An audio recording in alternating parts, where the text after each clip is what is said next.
আরে কি সমস্যা? হ্যাঁ আমি আসছি। হ্যাঁ তাড়াতাড়ি এসো।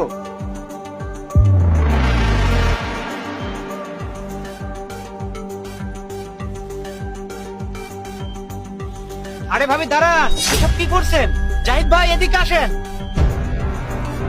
আরে কি হয়েছে? আরে কি হয়েছে আপনি কিছুই জানেন না? আপনার স্ত্রী তো প্রেগনেন্ট না। আরে আপনি এসব কি বলছেন? আমি তাকে চিনি না, আর সে এসে তোমাকে উস্কে দিচ্ছে। আরে 1 মিনিট দাঁড়াও, সে আমার পরিচিত এক ছোট ভাই। আরে তুহিন, তুমি সব কি বলছো যে সে গর্ভবতী না? আরে তার 9 মাস চলছে, আর কিছুদিন পরে তার অপারেশন হবে, আর ও প্রেগনেন্ট না। তুমি সব কি ধরনের কথা বলছো ভাই? ভাই আপনি বাইরে থাকেন, এই জন্য আপনি কিছু জানেন না। নিজের চোখে যা দেখেছি তা কখনো ভুল হতে পারে না। সে তার পেটে বেলুন লাগিয়ে রেখেছে। জাহিদ, সে যদি তোমার বন্ধু হয় তাহলে আমি তোমার বউ। তোমার বউকে নিয়ে এখন অশ্লীল কথাবার্তা বলছে আর তুমি চুপ করে আছো? হ্যাঁ, তুমি এখানে কি শুনছো? তুমি এখন এখানে দাঁড়িয়ে আছো? তুমি এখনই ওর সাথে বন্ধুত্ব ভেঙে আমার সাথে বাসায় চলো। হ্যাঁ হ্যাঁ, 1 মিনিট দাঁড়াও। আরে ভাই, তুমি এসব কি বলছো? তুমি কি জানো আমি সবেমাত্র বাড়িতে এসেছি, আর গত 8 মাস ধরে আমি ওর সাথে ভিডিও কলে একটা কথা বলেছি। ভিডিও কলে ও আমাকে সব রিপোর্ট দেখিয়েছে। হ্যাঁ, আমার কথা শোনো, আমাকে সাহায্য করার মতো কেউ নেই। তুমি এখন আমার সাথে বাসায় চলো, আমি অসুস্থ বোধ করছি। আচ্ছা, অসুস্থ বোধ করছেন?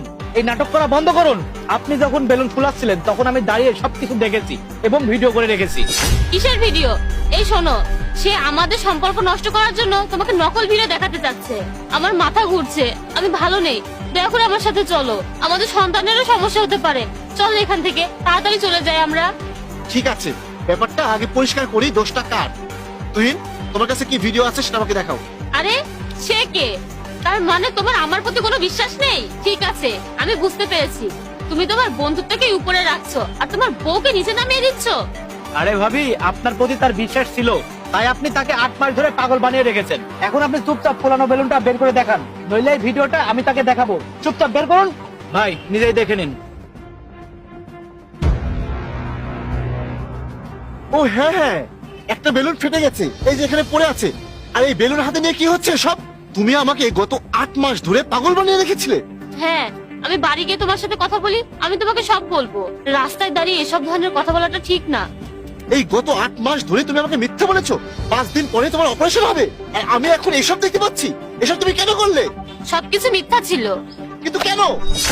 তুমি আর তোমার মা আমার মাথায় উঠে আমাকে পাগল করে দিয়েছিলে। বাচ্চা চাই, বাচ্চা চাই। আমি বাচ্চা চাই না, কিন্তু তোমরা আমাকে জোর করছিলে।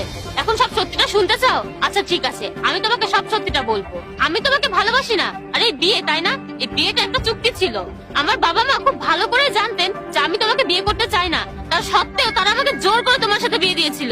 আর আমিও রাজি হয়ে গিয়েছিলাম, কারণ আমি ভেবেছিলাম তুমি সারাদিন অফিসে থাকবে আর আমি আমার বয়ফ্রেন্ডকে বাসায় ডাকবো। আমরা চুপচাপ দেখা করতে পারবো, যাতে কেউ কিছু জানতে না পারে। আমি যখন তোমাকে আদৌ ভালোবাসি না, তখন আমাকে গর্ভবতী হওয়ার ভান করতে হয়েছিল, আর প্রেগনেন্ট তো দূরের কথা। কিন্তু আমি তোমাকে একা বসে সব কথা বলতে চেয়েছিলাম। তুমি অফিসের কাজ নিয়ে এতটাই ব্যস্ত থাকতে যে আমার কথাটা শোনার তোমার সময় হয়নি। তাই আমি 8 মাস ধরে প্রেগনেন্ট হওয়ার ভান করছি। আমি আমার প্রেমিকের কাছেই যাব, আর সে আর কেউ নয়, সে আমার বন্ধু। আমরা কলেজে একসাথে পড়াশোনা করতাম, তাই আমি তাকে সবকিছু বলেছিলাম, আর সে আমাকে একটা ভুয়া রিপোর্ট করে দিয়েছিল। আমি তোমাকে এতটা বিশ্বাস করেছি, আর তুমি আমার সাথে এমনটা করলে। এখন আমি বুঝতে পারছি, এতদিন আমি তোমার কথায় পাগল হয়েছিলাম। আমি তোমাকে সেই ভুয়া রিপোর্টটাই দেখিয়েছি। আমি কি তোমাকে বলেছিলাম আমাকে বিশ্বাস করো? তুমি যেটাকে বিয়ে মনে করো, সেটা আমার কাছে কোনো বিয়েই ছিল না। এটা ছিল আমার প্রেমিকের সাথে দেখা করার জন্য একটা চুক্তি। হ্যাঁ ঠিক আছে, এক কাজ করো, এখন থেকে তোমাকে তোমার ওই বয়ফ্রেন্ডের সাথে থাকতে হবে, আর তার সাথে আরামে থাকো, কারণ আজ আমাদের সব সম্পর্ক নষ্ট হয়ে গেছে। আগামীকালই আমি তোমাকে ডিভোর্স করে ডিভোর্সের কাগজপত্র তোমার বাড়িতে পাঠিয়ে দিব। তুমি আমার সাথে গত 8 মাস ধরে যা কিছু করেছো, আর আমার বন্ধু যে ভিডিওটা করেছে, আর তোমার বন্ধু আমাকে ভুয়া রিপোর্ট দেখিয়েছে, এই সব কিছু নিয়ে আমি তোমার নামে আদালতে মামলা করব। আমি তোমাদের দুজনকে ছাড়বো না, আমি তোমাদেরকে জেলে পাঠাবো। এখন তোমরা দুজন জেলে যাবে। এই শোনো, আইন অনুযায়ী আমার অনেক অধিকার আছে। আমার কথা শোনো, না হলে আমি তোমাকে নগ্ন করে ছাড়বো। আমি তোমার বাড়ি থেকে যাব না, আমি তোমাদের বাড়িতেই থাকবো। আর যখন আমার ইচ্ছা হবে, তখনই আমি আমার প্রেমিককে ডেকে তার সাথে দেখা করবো। তারও কোনো ব্যবসা নেই। যেদিন সে ভালো একটা চাকরি পাবে, আমি নিজেই সেদিন তোমার বাড়ি থেকে বের হয়ে যাবো। ততদিন পর্যন্ত তুমি তোমার কাজ করবে, তুমি তোমার মুখ বন্ধ রাখবে। দেখেন ভাই, আপনি 8 মাস তাকে অন্ধভাবে বিশ্বাস করেছেন, আর সে কি করেছিল? আপনার সাথে সে বিশ্বাসঘাতকতা করেছে। তুমি কি মনে করেছো আমি খুব বোকা, তাই না? তুমি এতক্ষণ যা কিছু বলেছো সবকিছু আমি আমার এই ফোনে রেকর্ড করেছি। এখন আইন আমার পক্ষেই কথা বলবে। যাও, আদালতে দেখা হবে। যাও এখান থেকে। ভাই তোমাকে অনেক ধন্যবাদ ভাই, তুমি আজ আমাকে বাঁচিয়েছো।